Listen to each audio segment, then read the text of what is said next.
Une fois votre PC allumé, pour lancer SketchUp, c'est très simple. Vous allez dans le menu Démarrer, et puis vous tapez SK, et normalement vous devriez tomber sur SketchUp. Là, on va peut-être vous demander de choisir un modèle. Donc ici, vous avez différents modèles en pouces, comme en millimètres ou en mètres, même en centimètres. Donc à vous de voir si vous voulez travailler en centimètres. Moi personnellement, j'utilise plutôt le gabarit menuiserie ébénisterie en millimètres par habitude, mais si vous êtes plus à l'aise avec les centimètres, il n'y a pas de problème. Sélectionnez votre modèle type et ensuite commencez à utiliser SketchUp. Donc comme vous pouvez le constater, ici on a plein de commandes qui nous permettront de dessiner des cercles, des rectangles, des lignes, etc., de les effacer, de rajouter de la couleur, de les modifier. Donc SketchUp est fait vraiment pour dessiner, mais on va commencer par télécharger quelque chose qui est déjà dessiné. Donc vous pourrez aller sous Fichier, 3D Warehouse, télécharger des modèles. Et là on va peut-être vous demander de vous connecter. Faudra regarder pour vous connecter, faudra trouver un moyen, peut-être avec un compte Google ou un compte Facebook. Bref, si ça fonctionne pas, on regarde ensemble. Et puis là, vous pourrez taper dans le moteur de recherche remorque tiny house en 2 mots, baluchon 6,5 mètres. Vous pouvez faire une recherche. Et là, c'est vide.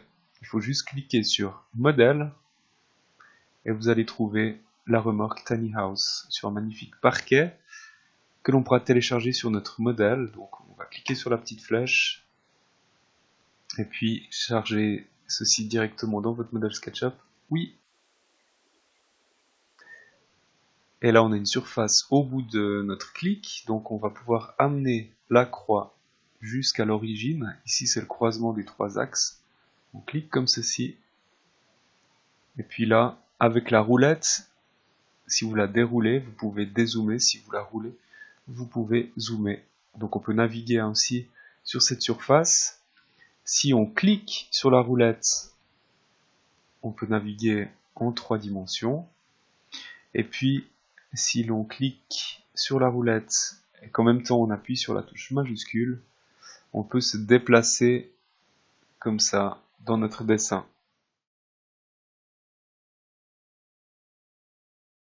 À ce stade, on a déjà une remorque, donc autant la sauvegarder.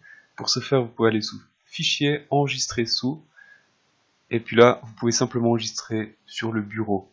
Alors, vous mettez Tiny House avec votre prénom, enregistrer. Comme ça, on est sûr qu'on ne perd rien. Ici, si l'on clique sur la remorque, on voit que tout se sélectionne. Et on comprend vite que la remorque est liée au fond. Pour les séparer, on va faire un clic de droite et éclater ce groupe. On voit qu'ici un nouveau groupe apparaît, ce sont les pièces de la remorque. Et puis, ici, on a un fond qui est maintenant libre. Alors ce fond, on peut l'effacer. Pour ceci, il faut aller dans l'outil Sélection, c'est la petite flèche qui vous permet du coup de sélectionner ce fond qui apparaît en pointillé. Et en appuyant sur la touche Delete, il disparaît. Mais on remarque que la surface a disparu, par contre le pourtour est toujours là. Alors ce pourtour, il y a plusieurs possibilités pour l'effacer. Soit vous prenez la gomme, ici, et puis gentiment, l'un après l'autre, vous cliquez sur ces différents traits. C'est long, il faut viser, mais voilà, c'est assez simple, ça fonctionne bien. L'autre solution, c'est de faire apparaître cette gomme en appuyant sur la touche E pour effacer. C'est pratique, c'est en français pour une fois. La touche E du clavier vous fait apparaître une petite gomme. L'autre solution, c'est de capturer plusieurs lignes à la fois. On peut même en rajouter une en appuyant sur la touche majuscule qui permet de sélectionner une ligne supplémentaire et ensuite d'appuyer sur la touche Delete du clavier.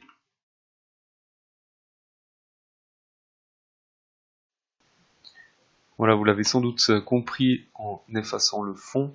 Le principe de dessin de SketchUp, c'est de créer des lignes qui, une fois fermées, forment une surface. Cette surface apparaît grisée ici, avec une couleur par défaut. Et si on veut lui mettre une matière bien spécifique, on peut aller sous Fenêtre, Palette par défaut, afficher la palette. Et dans cette palette, vous avez une palette matière qui vous permet, par exemple, de choisir différentes essences de bois, de l'eau, des motifs géométriques, etc. Enfin, je vous laisserai chercher. Et puis, une fois qu'on a choisi notre matière, on vient remplir la surface. On peut encore modifier, donc éditer cette matière en changeant sa couleur, l'intensité aussi de la couleur, même l'échelle, on pourrait augmenter la taille de ces lames de parquet en changeant les chiffres. Et puis cette surface, si on veut en faire un volume, eh bien il suffit de prendre cette commande pousser-tirer, voilà, qui génère un volume. Alors bien sûr qu'on peut donner des dimensions. Quand je pousse, quand je tire, je peux mettre 300 mm, Enter.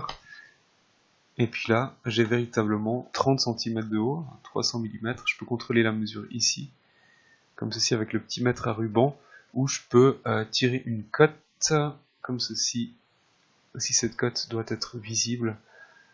Donc on peut faire des dessins très précis. Mais attention, le principe de SketchUp, c'est de dessiner des surfaces avant tout. Là, je n'ai pas véritablement un volume.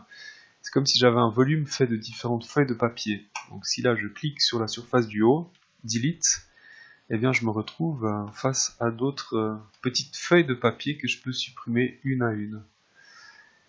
D'où l'importance, quand nous allons dessiner, de créer des groupes de surfaces. Donc il faudra prendre l'habitude de faire des captures d'éléments finis, faire un clic de droite et puis créer un groupe. Voilà. Puis de cette manière, quand on déplace une pièce, eh bien il y a tout qui suit. Si je n'avais pas créé de groupe, et que j'avais fait la même manipulation à cette volonté de déplacer une pièce, eh bien on voit que seul le dessus se déplace, mais que le reste ne suit pas, parce que la sélection n'était pas complète. L'avantage quand vous créez un groupe, c'est qu'il suffit de sélectionner n'importe quelle surface de la pièce pour que l'entier du groupe soit sélectionné et qu'on puisse le copier, le déplacer, etc. Pour bien comprendre ce principe, si je clique sur cette remarque, on voit que j'ai un groupe de pièces et que si maintenant j'éclate ce groupe, différents sous-groupes apparaissent. Là on a des pneus, on a une jante, qu'est-ce qu'on a d'autre? Voilà, on n'a pas de groupe. Typiquement, si je devais séparer le garde-boue du reste, j'aurais du mal. Par contre, ces différentes traverses qui se répètent, j'imagine que l'auteur de ce dessin en a dessiné qu'une. Il a peut-être simplement dessiné la section de la traverse, et ensuite il a pris la commande pousser ou étirer, et puis il a rajouté la troisième dimension. Donc là, j'avais pris la mesure avant, 2320, Enter, et puis voilà une traverse. Donc cette traverse, pour pouvoir l'utiliser à plusieurs reprises, je la sélectionne. À noter que quand on est dans une commande, là j'étais dans la commande pousser étirer, puis que je veux revenir à cette commande sélectionner, je clique sur la barre d'espace. Ça me fait revenir à cette petite flèche, ça c'est important, sinon on pète vite un câble. Donc là, on la sélectionne, à nouveau créer un groupe, et puis cette petite traverse, eh bien, je peux la remettre à l'endroit de départ. Elle est sélectionnée, CTRL-C, CTRL-V, et puis là, je peux obtenir autant de traverses que nécessaire pour faire ma remarque. Puis après, chacune de ces traverses, il faut les retravailler, les déplacer, les modifier. Bien, pas de problème, je peux les reprendre très facilement. C'est un tout indissociable, et du coup, c'est très pratique pour la manipulation.